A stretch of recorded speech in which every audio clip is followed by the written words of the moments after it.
Gimana kabarnya teman-teman? Semoga baik-baik dan sehat selalu ya. Amin. Amin.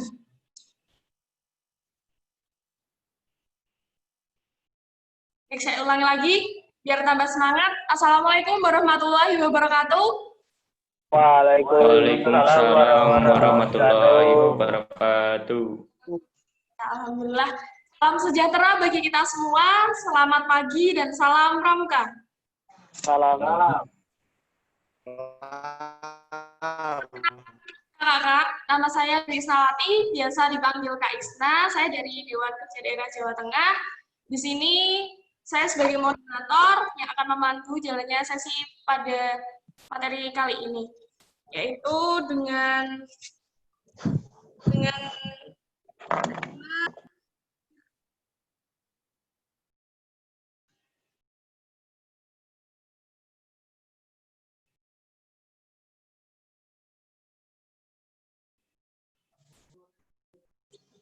Halo guys, are you okay? Baik, Kak. Dengan tema ruang diskusi Satgas COVID-19 nasional yang akan dibawakan oleh Kak Doni BU. BU. Ya. Sebelum masuk ke materi, saya akan bacakan dulu CV beliau. Nama Kak Doni BU, untuk emailnya donibu@ictworks.id. Untuk nomor teleponnya mungkin bisa dicatat 081 893 0932. Untuk aktivitas beliau sekarang adalah tim 3 koordinator Public Communication Division Indonesia's COVID-19 Task Force, dan Digital Literacy Officer ICT Watch Indonesia Representative for Internet Governance Forum United Nations Research Partner Citizen Lab Toronto University, Indonesian Infocom Society Master Member, Asia Pacific Chapter Member of Internet Society atau ISOT, former of expert staff to the Indonesian Minister of Communication and IT, former of journalist, editor, VP detik.com, tahun detik.com. Seperti itu ya.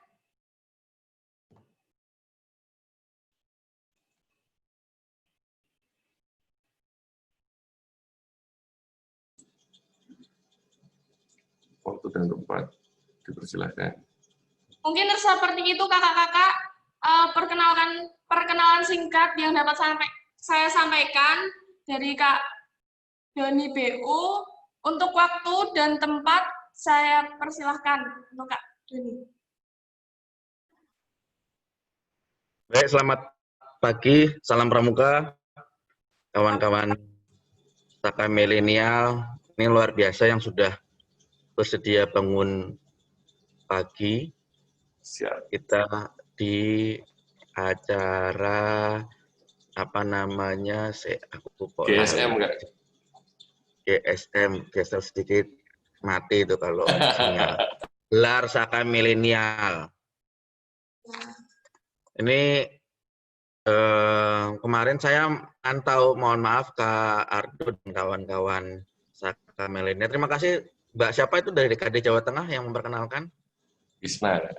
Baik, Isna. Baik, terima kasih Kak, juga Kak Ardo. Kemarin saya mantau tapi memang nggak bisa sempat ikut upacara benderanya karena harus berpindah lokasi, jadi karena geser jadinya tidak bisa ngikutin. Tapi saya ikuti yang disampaikan oleh Kak Mabda, Kak Ganjar Pranowo terkait dengan, maaf nih karena ini saya buka masker ya, karena ini betul di ruangan ini sendirian, jadi boleh. Tapi kalau di tempat publik atau di tempat yang banyak orang, memang masker itu harus keharusan. Oke. Jadi saya lanjut lagi. Saya menyimak yang disampaikan oleh Kak Ganjar Pranowo, dan itu sangat-sangat luar biasa bahwa bagaimana caranya teman-teman pramuka, khususnya Saka milenial itu bisa membantu melawan COVID-19. Nah, di sini saya diminta untuk sharing sebagai Satgas, ya, sebagai satuan tugas penanganan COVID-19. Jadi saya nanti akan share screen sedikit, kemudian nanti kita bisa diskusi. Tidak usah banyak-banyak karena kita sampai jam 9 toh. Terus kalau nggak salah hari Kamis kita ketemu lagi ya di acara webinar ya Kak Ardo ya. Iya, betul Kak. Hari Kamis. Hari Rabu PDP sudah ada orang toh? Sudah, insya Allah dari Dinas Kesehatan ke Provinsi. Oh, lah itu pas. Cocok. Siap. Tapi misalnya perlu kabari saja, nanti insya Allah bisa gabung kalau memang berkesempatan di hari Rabunya. Kalau hari Kamis sudah terjadwal, aman. Ya, siap. Ini saya share screen ya. Oke, saya screen.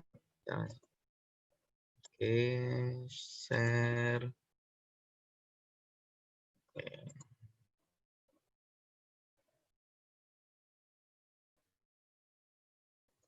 Nah, ini materi yang mau saya share ke teman-teman baru diutak-atik semalam, langsung kirim ke panitia. Silahkan kalau mau nanti oleh teman-teman penyelenggara mau disebarluaskan boleh.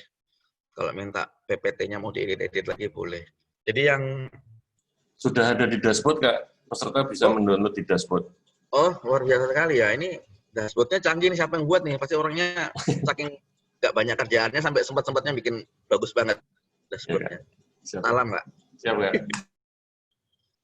Jadi ini yang Mas coba kami share di sini adalah mari Saka Milenial bersama lawan COVID-19. Tadi sudah diperkenalkan, ini nanti kita kapan-kapan ngobrol. Saya sudah 4 bulan ini dibentukan, hampir masuk 5 bulan di dulu namanya gugus tugas, sekarang namanya Satgas, satuan tugas terkait dengan penanganan COVID-19. Tapi sehari-harinya saya di ICT Watch sebagai officer di situ, alias yang ngurusin digital literacy. Jadi suatu saat nanti kita akan ketemu lagi di isu yang terkait digital literacy. Itu ada email, ada WhatsApp yang kita bisa kontak, atau bisa lewat Kak Ardo. Pokoknya kalau Kak Ardo bilang apa, saya pasti ngikut. Disuruh ke Semarang, saya ke Semarang. Kalau suruh rapid atau swab, saya pasti swab. Pokoknya kalau kata Ardo apa, saya manut. Nah, ini saya lanjut. Ini saya kutipkan. Nah, ini saya persingkat kalimat beliau tanpa mengurangi maknanya. Banyak aksi pramuka melalui media sosial atau langsung, itu keren. Ini Pak Kamabida yang ngomong ya, bukan saya cuma ngutip ini. Saka milenial bisa isi slot-slot itu. Nah, slot-slot di media sosial maupun langsung. Akan jadi gerakan luar biasa bagaimana literasi digital untuk mengetahui cara penularan dan pencegahan COVID. Ini saya menyimak, kemudian melihat di Twitter ada, di situsnya Pemprov Jateng juga ada. Wah, ini yang justru dulu pada saat awal sekali Saka milenial itu diinisiasi bareng, ya waktu itu kan kawan-kawan pramuka Jateng, ada Kak Ardo dan segala macam, ada Kak Cu, Kak Erni, itu kemudian mendorong menginisiasi adanya Saka Milenial. Waktu pelantikannya itu saya hadir. Dan dulu belum ada pagebluk kayak sekarang, wah ini belum ada. Tapi yang disampaikan oleh Kak Ganjar ini apa istilahnya, visioner. Karena beliau tahu bahwa pada satu titik tertentu, nggak tahu gimana caranya, tapi pada satu titik tertentu literasi digital itu akan menjadi sangat penting.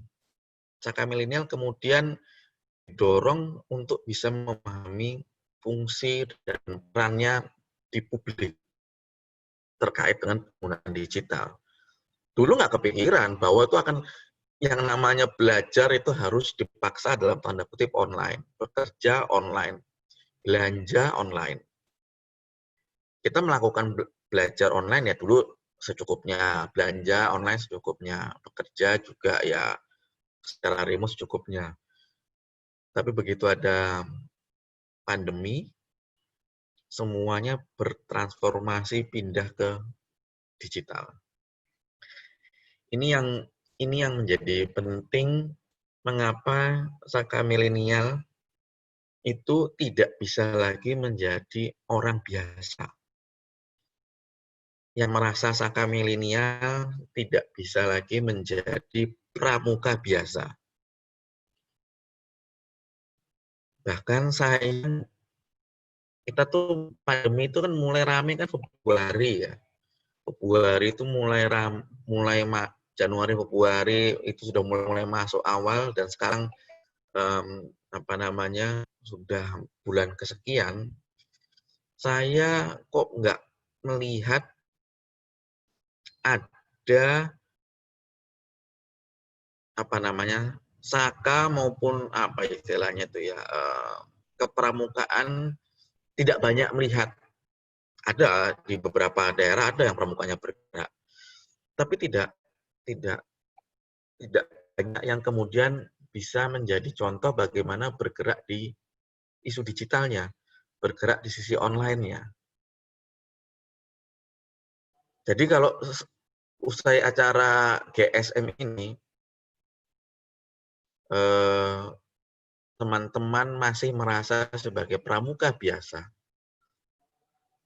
masih merasa hanya dalam tanda kutip sebagai pramuka yang baris berbaris, ya, hanya seolah-olah bagaimana caranya bertatap muka dan berkegiatan, lalu bikin kegiatan perkemahan atau kegiatan di lapangan secara onsite, secara offline, itu sudah tidak relevan lagi.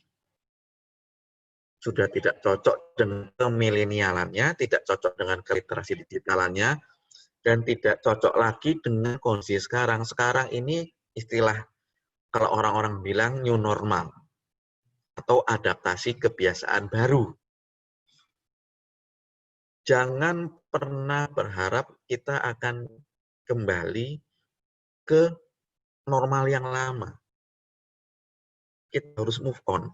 Semakin kita berharap dan menunggu sesuatu yang telah terjadi di masa lalu, dan kalau itu nggak kejadian, kita semakin sakit hati, ya toh? Sama lah misalnya kita punya teman dekat, terus jadi jauh. Itu kan masa lalu. Terus diharap-harap, mudah-mudahan bisa balik, mudah-mudahan bisa dekat lagi.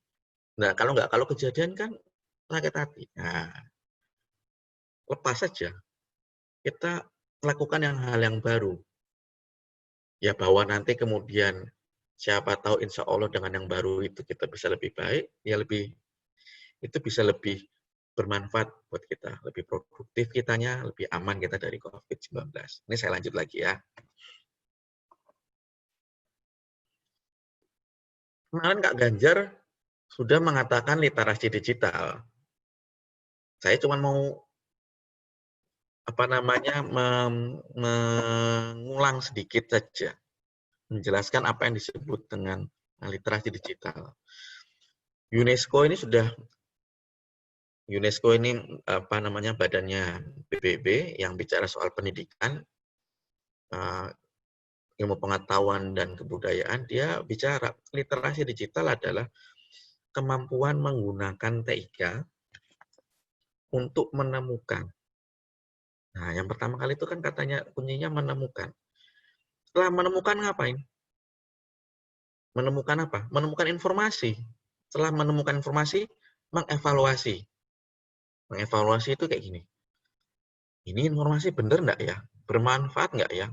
Tepat nggak ya kalau sekarang disampaikan? Nah, itu mengevaluasi. Kemudian memanfaatkan. Setelah kita tahu manfaatnya, setelah tahu ini tujuannya apa, informasi benar atau enggak, dan segala macam, kita bisa memanfaatkan. Atau kita mengemas ulang. Jadi ada satu informasi, kita kemas ulang, dan kemudian dikomunikasikan, disampaikan lagi kepada publik dengan kecakapan logika maupun teknikal. Maksudnya apa? Kecakapan logika itu yaitu kecakapan untuk menganalisis, untuk memikirkan. Jadi misalnya teman-teman terima informasi, menemukan, tapi ujuk-ujuk langsung di-forward. Ya, misalnya kemudian ada informasi terkait dengan obat-obatan. Wah, ampuh nih bisa untuk melawan COVID. Tapi tidak secara logika, masa sih? Nah, kalau secara logikanya tidak dijalankan, itu akan jadi masalah, nanti kita lihat ya. Dan kecakapan logika maupun teknikal. Teknikal itu ya, misalnya kita pakai aplikasi WhatsApp, kita pakai aplikasi Facebook, kita pakai aplikasi YouTube, ya misalnya teman-teman yang mau jadi vlogger, nah itu kecakapan teknikal. Banyak orang yang cakap secara teknikal, ngerti dia pakai teknologi segala macam ngerti, tapi kecakapan logikanya nggak jalan, makanya disebar hoax. Atau dia tidak sadar bahwa dia ikut menyebarkan hoax. Ya, contoh misalnya ada seleb yang terkenal, vlogger, lalu dia mewawancara orang yang mengatakan, saya sudah menemukan obat COVID. Rame kan? Siapa namanya? Pak Profesor Doktor. Rame. Wah, seru nih dia ketemu. Loh, secara teknikal benar dia. Menyebarkan informasi, niatnya mungkin baik, ya kan? Karena sekarang banyak orang yang rentan terinfeksi COVID, kemudian secara teknikal dia sebar. Tapi secara logika, belum jalan. Bukan berarti seleb, apalagi profesornya, dokternya ternyata itu cuma panggilan sayang doang. Oh enggak kok, itu panggilan sayang kok. Saya bukan profesor, saya bukan dokter, itu panggilan sayang teman-teman saya ke itu lah ya, ngawur lah. Jadi, bukan berarti kalau dia profesor atau dia seleb dengan jutaan follower, dia memiliki kecakapan logika. Belum tentu. Ini yang mengapa kawan-kawan Saka milenial yang dikedepankan apa? UNESCO sudah ngomong, logika maupun teknikal. Logika sih, yang pertama itu logika. Baru teknikalnya ngikut, orang itu tinggal dipelajari kok. Belajar sama Kak Jo, Kak Erni, Kak Ardo, kakak-kakak yang lain. Teknikal Kak Ono Purbo, nanti ada akan sharing juga. Itu teknikal, cepat itu. Asal tekun cepat, tapi logika itu diasah pelan-pelan. Nggak usah khawatir kalau followernya masih sedikit. Nggak usah khawatir kalau masih belum centang biru, karena itu by proses. Membangun reputasi dan kepercayaan itu lama. Tapi begitu logikanya ngawur, selesai, ambiar. Ya, nah, jadi itu kita bicara literasi digital. Kalau konsep yang ada, yang salah satunya didorong oleh teman-teman dari IDCOP, dari ICT Watch juga, itu ada bicara proteksi, ada bicara hak, ada bicara pemberdayaan. Nah, kalau kami lihat, ada beberapa isu nanti perlindungan data pribadi, Rabu, itu akan ada sharing dari Kementerian dari kesehatan. Insya Allah kalau memang memungkinkan, Rabu saya coba bisa join. Yang jelas saya join lagi. Ada bicara privasi. Tapi yang sekarang yang disenggol sama Kak Ganjar kemarin, itu adalah pemberdayaan di sisi jurnalisme warga dan etika informasi yang di bawah ini. Pemberdayaan di isu jurnalisme warga dan etika informasi. Seperti apa yang kita lihat dulu ya. Nah, bicara jurnalisme warga, bicara bagaimana teman-teman Sakai Milenial bisa membantu melawan COVID. Paling tidak ada 2 sumber informasi yang teman-teman harus rujuk. Rujuk itu bukan kalau misalnya habis berantem rujuk, bukan. Yang teman-teman harus pakai. Kalau ada informasi apapun, ngeceknya kemana? 2 website. Itu aja dulu. Apa itu? COVID-19 Go.id. Ini Pak Letjen Doni Monardo sebagai Ketua Satgas, dulu namanya gugus tugas, ada perubahan. Jadi kalau teman-teman ini background dulu, kenapa gugus tugas sekarang namanya jadi Satgas? Jadi kalau dulu gugus tugas itu langsung di bawah presiden, ngurusi macam-macam. Ya soal kesehatan, ya soal pencegahan, lalu soal ekonominya yang ngurusin sendiri, beda. Nah sekarang dijadiin satu. Di bawahnya Pak Erick Thohir, ini komite yang terkait dengan COVID-19. Lalu di bawahnya ada 2, yang ngurusin kesehatan, penanganan COVID-19, di bawahnya Pak Doni Monardo, jadi namanya Satgas tetap. Satu lagi yang ngurusin ekonomi, jadi yang ngurusin ekonomi itu ada sekarang dipegang oleh wakilnya Pak Erick Thohir. Sekarang kita melihat COVID-19 itu 2 aspek, nggak bisa sendiri-sendiri. Ya kesehatannya, ya soal ekonominya. Duanya harus dikedepankan, nggak ada mana yang prioritas. Kalau kita ketularan, kita jadi nggak bisa bekerja, tapi kalau kita nggak bekerja, nggak ada penghasilan, imunitasnya turun, makanannya menjadi nggak bergizi, ketularan juga. Jadi ini bareng. Nah, balik lagi. Ada 2 website. Pertama COVID-19, di situ bicara tentang protokol kesehatan, di situ ada websitenya, ada informasi tentang kasus-kasus, lalu bagaimana mengecek hoax. Dan satu lagi, situs yang dikembangkan oleh Kak Ardo dan kawan-kawan, yaitu corona.jatengprof.go.id. 2 itu aja dulu. Jadi kalau misalnya teman-teman ada yang dapat terima informasi dari WhatsApp atau ada yang nanya, keluarga nanya, atau ingin melakukan bikin posting infografis, kan ditantang sama Kak Ganjar kan kemarin, ayo posting apa di media sosial, mention gitu kan.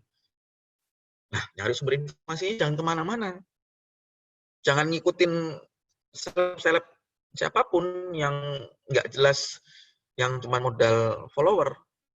Pastikan sumber utamanya 2 website, COVID-19 Go.id dan corona.jatengprof.go.id. Itu dulu, ya. Baru kemudian nanti kita lihat ada websitenya WHO, ada websitenya apa, dan segala macam. Jadi, ini yang perlu kemudian kawan-kawan untuk ingat selalu bahwa kalau perlu di bookmark. Jadi kalau bisa di bookmark ini lebih enak. Kalau ada apa-apa tinggal dibuka websitenya. Nah, secara umum, jadi kalau secara umum kita itu punya mekanisme bersama untuk melawan COVID-19. Jadi kalau kita ditanya gimana sih cara melawan COVID-19, ada yang lewat vaksin, kan ada yang peneliti vaksin, saya bukan peneliti kesehatan, saya bukan dokter, gimana caranya lawan COVID-19 ya? Tak di rumah aja. Oh itu betul. Kalau emang nggak perlu kemana-mana, ya di rumah aja. Tetapi setelah kita di rumah saja, kita kan juga ingin membantu melawan COVID-19. Bagaimana yang kita bisa lakukan sebagai masyarakat yang patuh dan disiplin. 1, lawan hoax. Bantu Indonesia untuk melawan hoax. Ini data per 27 Juli, sekarang sudah lebih banyak lagi, kayaknya udah nembus 1000. Hoax, setiap hari itu ada 5 hoax terkait corona. Rata-rata tuh setiap hari muncul 5 hoax tentang corona, COVID. Dari bulan Januari sampai bulan Juli tanggal 27, ini saya belum update ya. Itu sudah ada hampir 1000 hoax. Dari soal obat-obatan, dari soal, kalau kamu misalnya ada yang mau dimakam, ada yang meninggal karena COVID, bahaya, hati-hati, misalnya. Artinya, itu belum jelas tuh tesnya, langsung kita ambil saja jenazahnya dari rumah sakit, nggak usah dimakamkan secara COVID. Banyak sekali hoax yang justru membahayakan orang. Jadi, perlawanan yang pertama melawan COVID yang bisa kita lakukan oleh kawan-kawan Saka milenial yang bergerak di literasi digital, yang bisa dilakukan di rumah saja, adalah lawan hoax. Apa kuncinya? Ya cek and recheck, kalau ada informasi jangan sembarangan forward dan segala macam. Nah, kadang-kadang nih kami buatkan nih di Satgas. Paling sulit itu kan kalau ngelawan hoax di WhatsApp keluarga. Yang nyebarin Pak D, Bude, apa Tante, apa sesepuh keluarga. Gimana caranya? Ya kalau di WhatsApp, teman-teman di WhatsApp itu kan tinggal ditegur, ini salah, ini informasinya benar ini, menurut menurut COVID-19 ini, menurut Jateng Prof ini. Gampang, tinggal di-forward yang benernya. Tapi kalau warga gimana? Ya itu ada tipsnya. Misalnya, dengan tidak menegur langsung, tapi di japri. Kalau di japri nggak mempan, colek anggota keluarga lain yang digani. Misalnya, yang ngomong tante, yang ngomong sama Pak D-nya, Pak D tolong kasih tahu ke tante dong, itu salah, informasi yang benar ini misalnya. Ya, lalu pastikan rujukan informasinya benar. Jadi jangan bilang misalnya gini, misalnya Kak Ardo ngasih informasi hoax. Jangan ditegur, Kak Ardo, itu informasinya salah, jangan di depan publik. Japri. Tapi juga jangan kalau misalnya orangnya gampang tersinggung juga jangan bilang Kak dijapri gitu. Salah informasinya. Jangan gitu caranya. Caranya Kak, terima kasih Kak informasinya bermanfaat. Tapi kok aku kebetulan ngecek informasi yang mungkin bisa melengkapi ya. Kalau menurut COVID-19 GoID informasinya ini. Nah, jadi diajak. Kita berada di posisinya dia tapi pelan-pelan ngajak. Nah, itu. Jadi lawan hoax. Yang kedua, kasih contoh.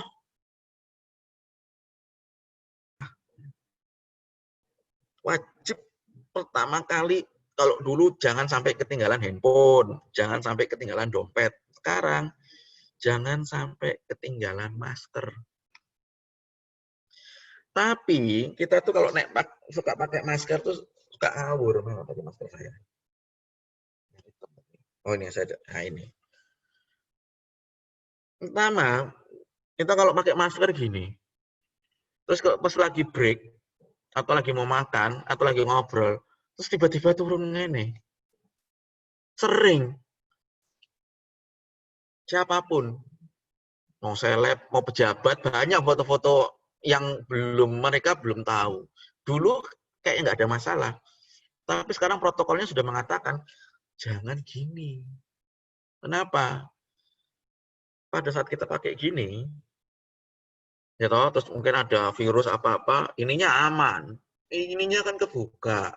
Terus terkontaminasi. Terus kita turun ke bawah. Kemana virus-virusnya tadi? Nempel sini. Terus kita naikin ke atas lagi, bubar. Ambiar. Itu satu.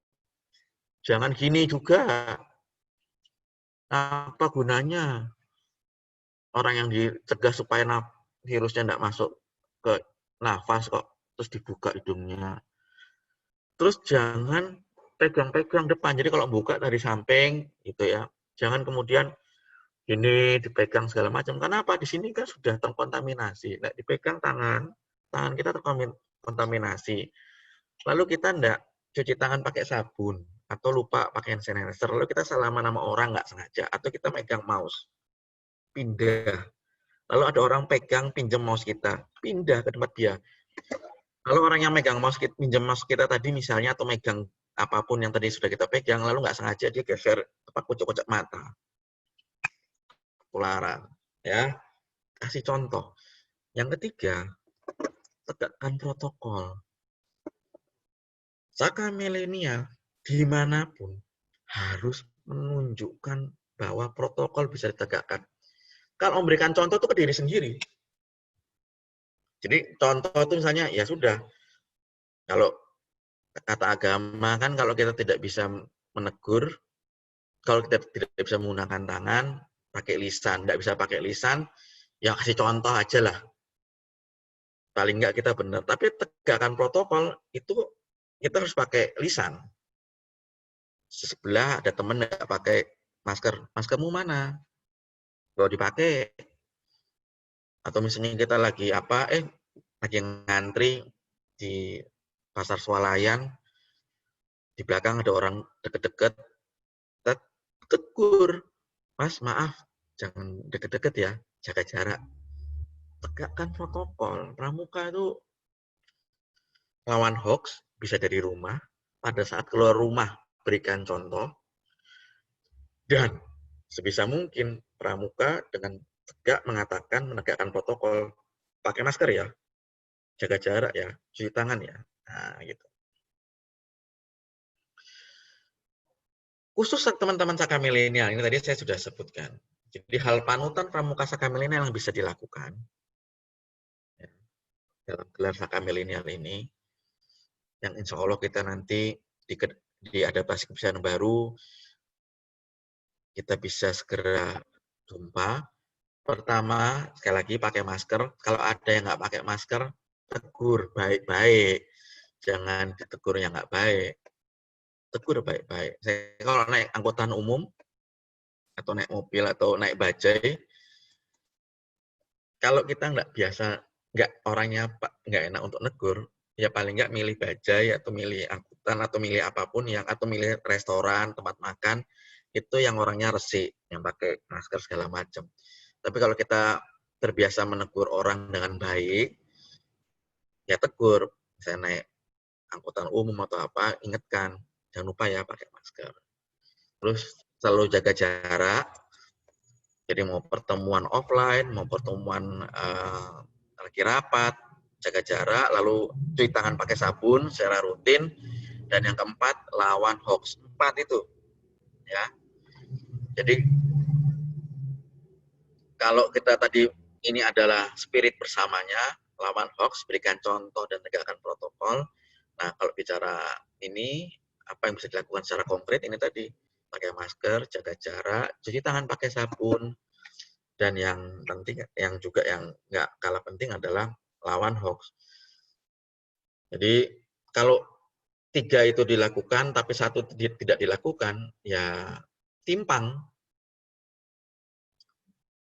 Nanti yang terjadi adalah orang semakin menganggap sepele COVID-19.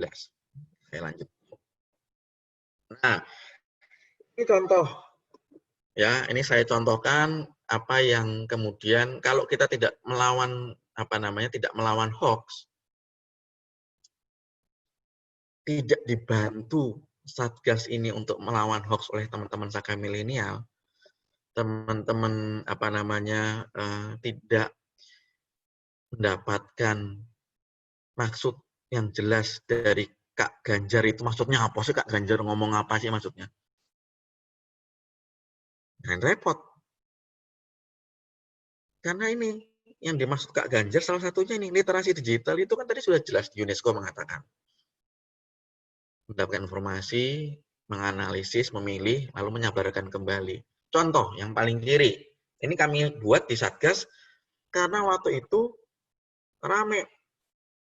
Saya sebut saja Anji yang followernya banyak, mau wawancara orang yang mengaku dirinya atau disebut dirinya sebagai profesor doktor mengatakan obat.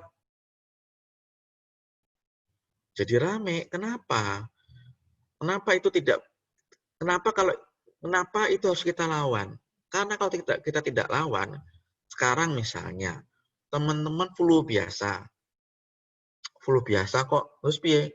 Gampang kok, ke Indomaret, ke Alfamart tinggal beli obat apa macam-macam lah. Saya nggak mau ini nyebut, bukan endorse, mau Panadol, mau Neozep, mau apalah banyak. Anggap enteng toh. Ya bukan kadang anggap enteng, sudah ada obatnya. Nggak usah khawatir flu, santai weh.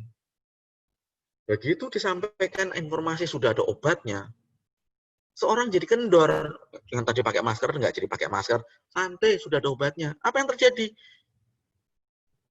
Orang makin ketularan, terinfeksi, masuk rumah sakit, kapasitas rumah sakitnya semakin kecil, ya kan, semakin sesek kan.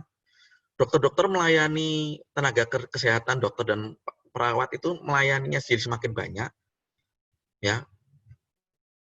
Pelayanan kesehatan maupun tenaga kesehatan segitu-segitu aja jumlahnya, tapi pasiennya makin banyak, ujung-ujungnya apa? Mau nggak mau kan kualitas pelayanannya jadi turun, standar lah. Biasa ngurusin 10 orang, tiba-tiba ngurusin 100 orang. Nggak pakai istirahat. Jadi mau nggak mau berpengaruh. Ujung-ujungnya apa? Kalau semakin crowded, semakin nggak keru-keruan, tingkat fatality rate-nya atau fatality rate-nya jadi naik. Fatality rate itu adalah perbandingan antara yang meninggal versus yang pasien, itu semakin tinggi, semakin banyak yang meninggal di antara pasien. Indonesia, faktanya saat ini, fatality rate-nya berapa ya? Saya lupa, ada sekian persen. Tapi itu 0,8% lebih tinggi daripada tingkat rata-rata dunia. Jadi pasien dunia dibandingkan dengan yang meninggal itu tingkat kematiannya paling tinggi di Indonesia. Jadi kalau kita tidak melawan hoax, orang anggap enteng, makin banyak ketularan, makin banyak yang meninggal. Amit-amit kalau itu sampai terjadi di keluarga kita, orang terdekat kita, kenalan kita, teman-teman sekamilenial. Makanya kemudian kita buat infografis yang kiri. Nah, tolong teman-teman apa yang bisa lakukan? Sebarkan infografis yang ada di gugus tugas maupun yang ada di Kementerian Kesehatan ataupun yang dimanapun yang memang tervalidasi. Jadi kalau misalnya mau ngecek obat-obatannya benar nggak sih, ini obat apa jamu apa vaksin apa cek. Dia mana cek bpom.pom.go.id.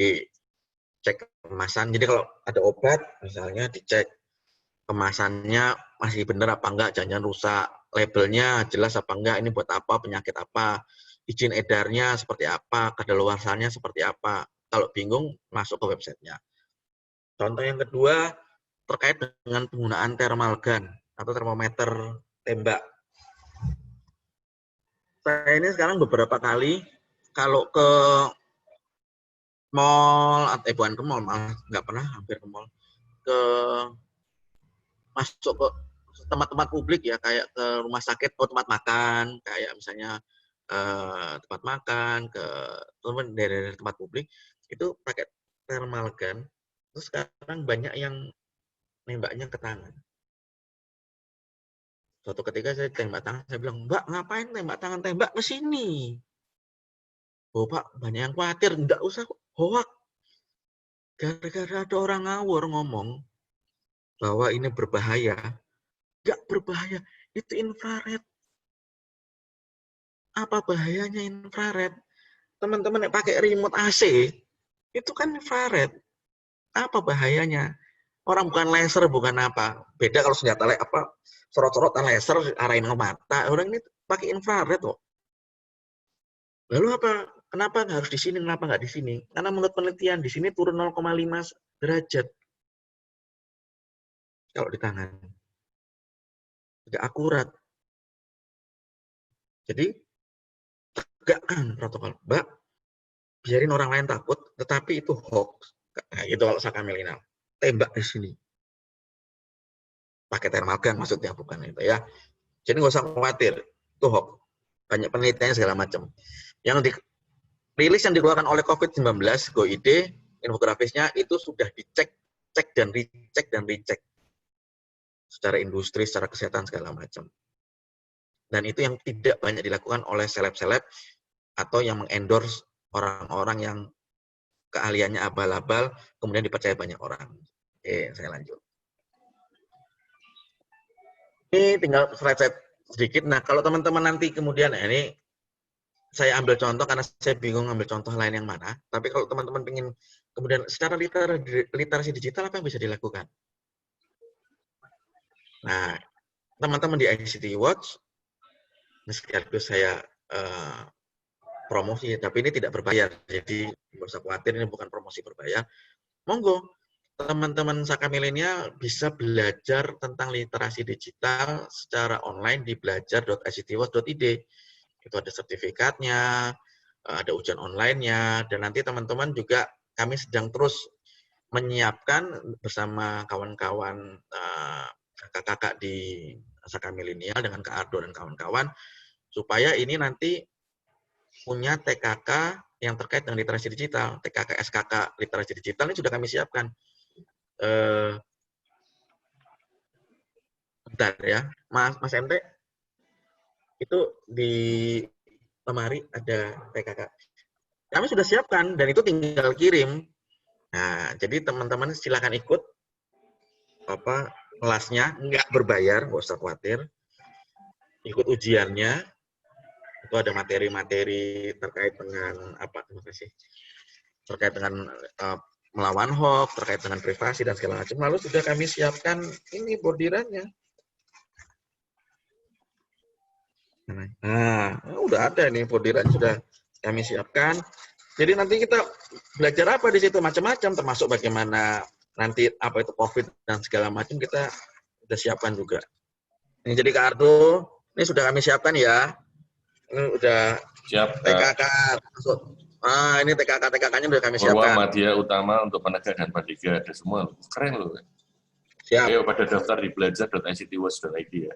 Ini udah kita siapkan. Nanti tinggal habis SKM, habis GSM ini kita mulai masuk belajar, lalu kita siapkan untuk gimana caranya bisa pelantikan online ya. Tapi nanti dikirim beneran dan ini sah resmi. Barusan kita juga menambahkan, teman-teman ICT menambahkan materi baru yaitu bejo. Berani jualan online. Jadi teman-teman nanti kan tadi kita bicara kesehatan, bicara hoax. Lalu gimana caranya secara perekonomian membantu. Nah, ini ada materi tentang bagaimana persiapan UMKM, teknik foto, termasuk kita menyediakan web hosting UMKM gratis.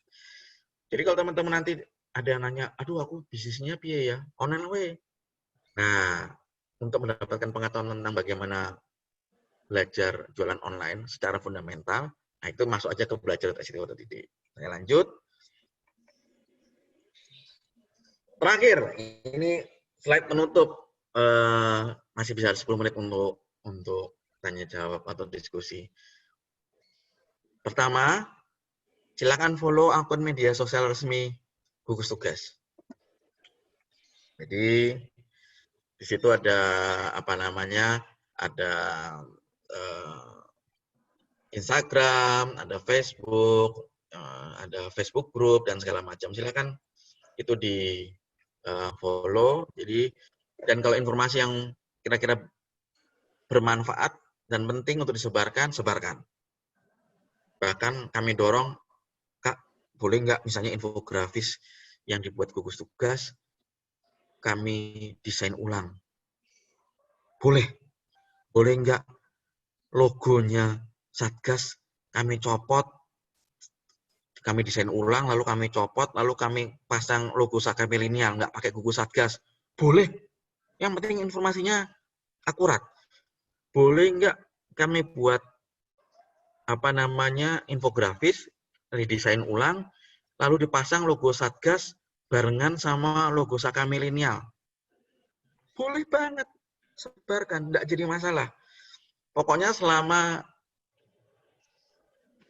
tim 3 komunikasi publik itu masih pakai saya, masih saya bantuin, tanggung jawabnya di saya. Kalau ada yang ngomelin kenapa segala macam, saya yang tanggung jawab. Pakai, sebarkan. Dan yang terakhir, download buku Joko Tonggo. Nah, nggak usah jauh-jauh dulu. Jangan terlalu berkiblat ke Jakarta. Justru orang Jakarta, orang pusat, itu kiblatnya ke daerah sekarang. Ini fakta. Contoh istilah misalnya adaptasi kebiasaan baru atau apa, itu belajar dari Jawa Barat. Kang Emil. Bagaimana cara dekat dengan masyarakat, bagaimana konsep-konsep kita bisa sesama tetangga saling menjaga, belajar sama siapa? Kak Ganjar. Cari bukunya, download bukunya. Itu kalau cari kata kunci Joko Tonggo itu dapat, unduh bukunya. Apakah bukunya ada di website-nya COVID ataupun di Pemprov. Jadi kira-kira itu yang bisa saya sampaikan.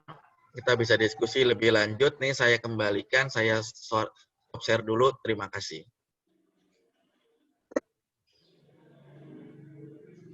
Oke, terima kasih yang sudah memaparkan materi yang sangat luar biasa.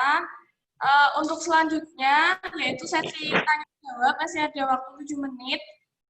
Silahkan rekan-rekan jika ada yang mau bertanya langsung atau bisa diketik di kolom chatroom seperti itu. Silahkan.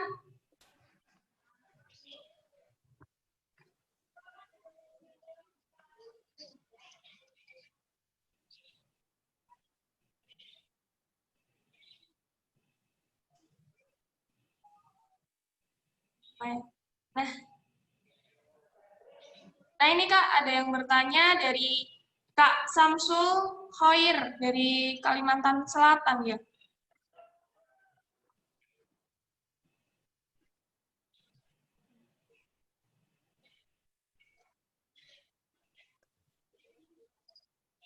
Monggo, Kak.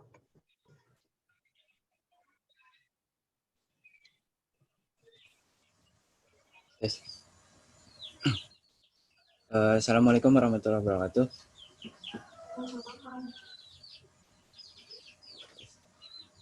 Mohon izin Kak bertanya. Sebelumnya perkenalkan, nama saya Samsul Khair dari Hulu Sungai Tengah, Kalimantan Selatan.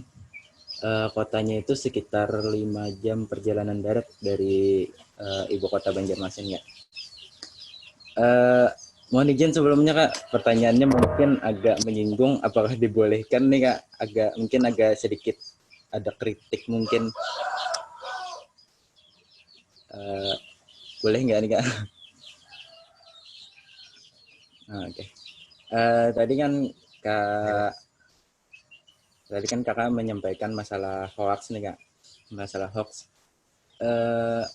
Permasalahan si artis atau freelance yang mewawancarai seorang profesor di akun di YouTube-nya. Sebelumnya Kak ini kan saya kalau berita di TV atau di Instagram selalu ikut nih kalau masalah COVID atau masalah tentang Indonesia lah gitu secara umum. Untuk itu freelance-nya ini sudah klarifikasi itu Kak.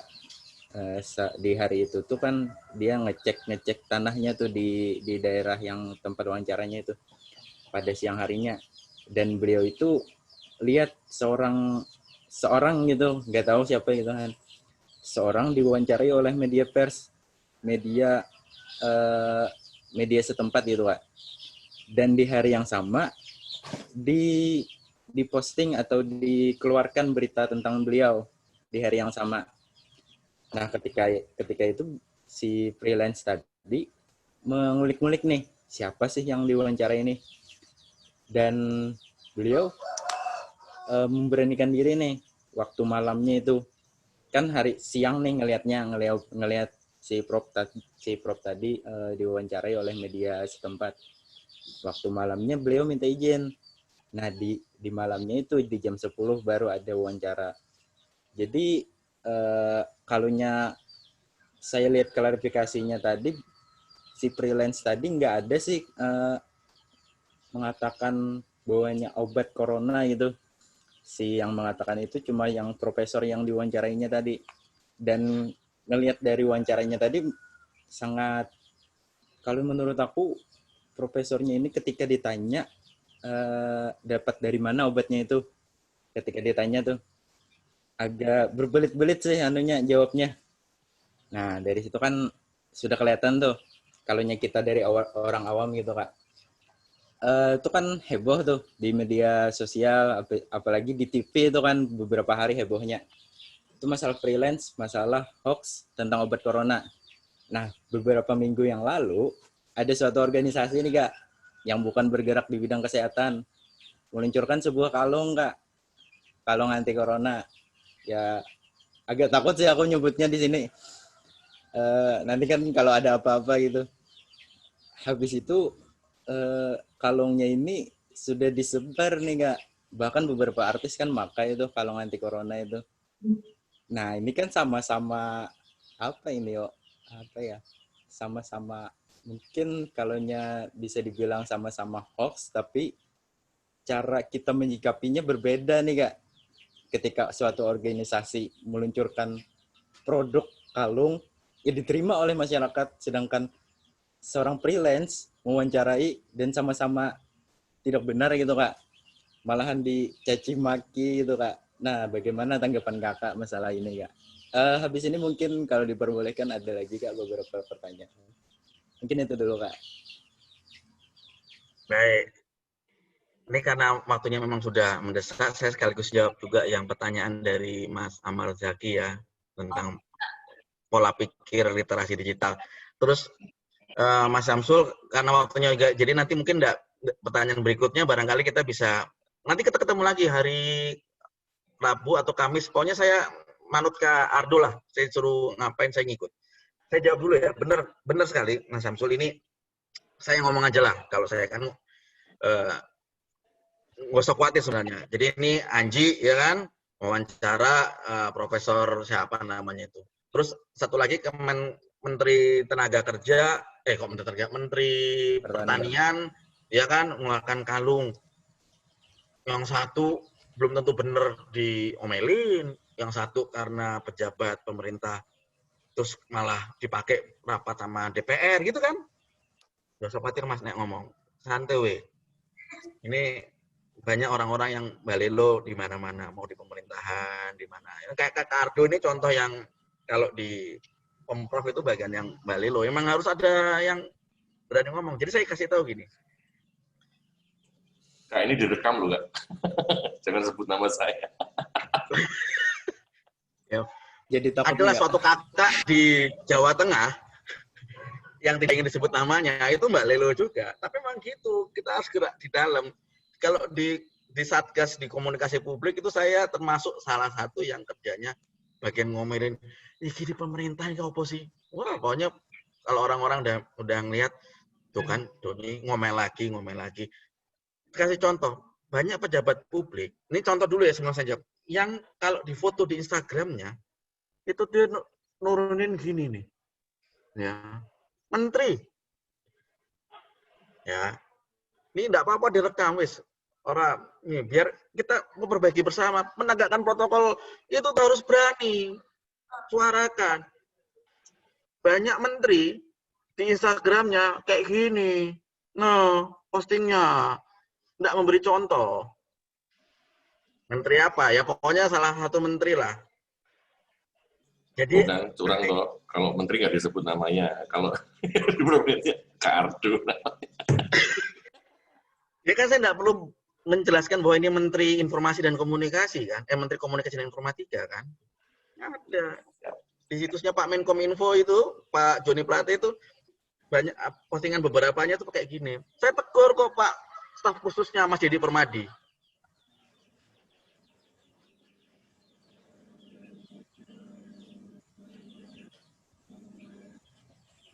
Jadi saya tegur Kak Dedi Permadi staf khusus, Mas, tolong bantuin diingetin dong Pak Menteri, kan beliau menjadi contoh. Jadi maskernya kalau bisa, nah gitu. Jadi kita menegurnya dengan cara yang nggak frontal. Gitu ya. Jadi bukan berarti karena pejabat publik, bukan berarti karena influencer, bukan berarti karena menteri, dia menjadi benar sepenuhnya. Enggak, justru kita harus ingatkan, tapi tidak secara frontal. Nah, jadi yang kemudian terkait dengan yang ditanyakan Mas Syamsul, jadi kayak gini.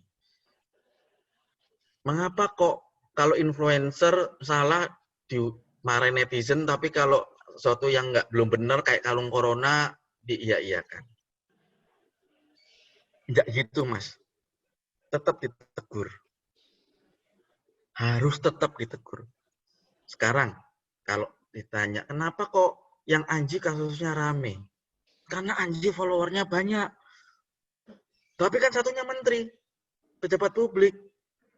Orang itu sekarang posisinya nih, kalau posisinya sekarang, kalau tak tanya ini real ya, konkret di lapangan.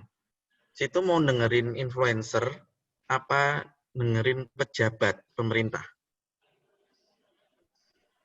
Gitu. Kadang-kadang nih kalau saya diskusi, pemerintah ngomong apa sih, sudah nggak usah didengar. Tapi kalau influencer, karena kita idolanya gitu, semakin kita diidolakan oleh orang, semakin kita harus sempurna. Ya toh? Jadi jangan mau pernah banyak follower. Teman-teman tuh jangan pernah banyak follower. Begitu banyak follower, tanggung jawabnya jadi semakin tinggi. Nggak boleh salah. Jadi nggak boleh salah. Tapi kalau yang followernya sedikit, emang nggak pernah didengar, atau emang jarang jarang digubris, dia mau salah mau enggak, karepmu. Kan gitu tuh. Jadi Mas, mengapa orang banyak mengkritik Anji daripada mengkritik menteri tadi misalnya? Karena orang selama ini berharap banyak sama yang disampaikan oleh Anji. Tapi begitu dia kepleset sedikit, yang jagain dalam tanda kutip, yang ngomelin banyak. Karena memang dulu banyak banget, memang banyak. Tapi kalau misalnya orang yang nggak banyak followernya, nggak banyak didengar, atau nggak banyak kiprahnya, kepleset sedikit, alah, ngawur, biarin aja. Siapapun ya, mau influencer, mau menteri, mau pejabat publik, itu nggak jadi masalah. Jadi Mas, jawaban singkatnya adalah waktunya bukan oke. Saya kalau ngomong suka kelamaan. Intinya, jangan khawatir, siapapun harus kita tegur, tinggal caranya bagaimana, ya. Bukan berarti kalau banyak ditegur berarti orang itu dibenci, bukan. Ingat kalau kata Bapak Ibu guru kita dulu di kelas, kalau ditegur itu berarti masih sayang. Kalau sudah didiemin, kapok weh. Jadi orang yang justru berbuat salah dan didiemin atau nggak banyak direspon, berarti jangan-jangan sebelum-sebelumnya dia memang nggak pernah didengar.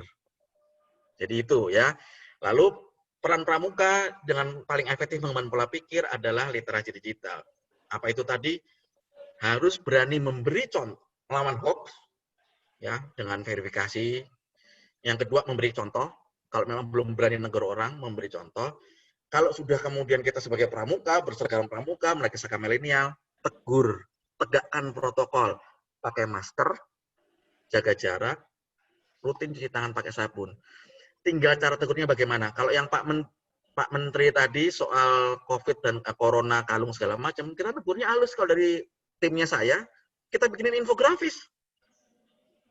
Belum ada loh obat-obatan, kan kita bikin infografis. Tapi kita nggak bilang, Bapak salah. Kamu salah nggak? Tapi kita tegurnya halus. Belum ada obat-obatan, belum ada vaksin, yang ada jamu untuk meningkatkan imunitas tubuh. Jadi kalau orang mikir, oh Bapak itu salah ya? Oh saya nggak bilang Bapak itu salah. Oh kami nggak bilang yang dilakukan Anji salah. Tetapi cek dulu informasinya di sini. Kamu tentukan sendiri salah atau enggak. Itulah literasi digital. Itulah critical thinking. Itulah pola pikir mengembangkan literasi digital. Saka milenial harus terdepan di situ. Gitu Kak Ado. Kira-kira. Kak Ado. Bukan Kak Ado. Siapa? Kak Dekan. Kak Inar. Terima kasih. Nah kalau ada yang mau disensor monggo. Tapi kalau bagi saya kebenaran harus disampaikan dengan berbagai cara. Terima kasih. Assalamualaikum warahmatullahi wabarakatuh. Waalaikumsalam warahmatullahi wabarakatuh. Terima kasih Kak Doni atas materinya yang sangat luar biasa ini. Sebelum saya tutup, saya akan membacakan kesimpulan sedikit. Jadi, peran pramuka di Saka Milenial ini yaitu yang pertama yaitu literasi digital, yang kedua jangan lupa pakai masker dan berikan contoh yang baik sesuai protokol kesehatan, selalu jaga jarak, dan cuci tangan pakai sabun, dan mari melawan hoax, seperti itu. Selanjutnya, barangkali ada sesi foto ya Kak Ardo? Ya. Ya, langsung aja deh. Foto ya? Ya. Ini sudah mau ada acara webinar nih, teman-teman juga ada nggak sabar. Ya Kak, betul. Monggo Kak. Oke ya, kita langsung foto ya. Sudah nyalakan semua kamera? Kamera gua aja belum. Siap. Oke. Satu. Ada yang masih mengkurap nih, Sabto nih. Ayo.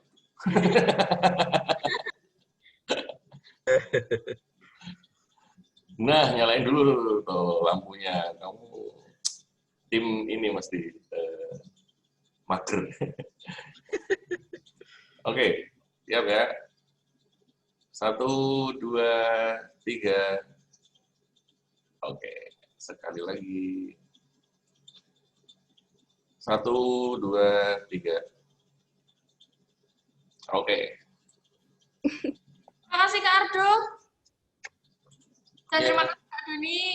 Terima kasih. Luar biasa sekali. Sampai ketemu lagi. Semoga besok bertemu kembali.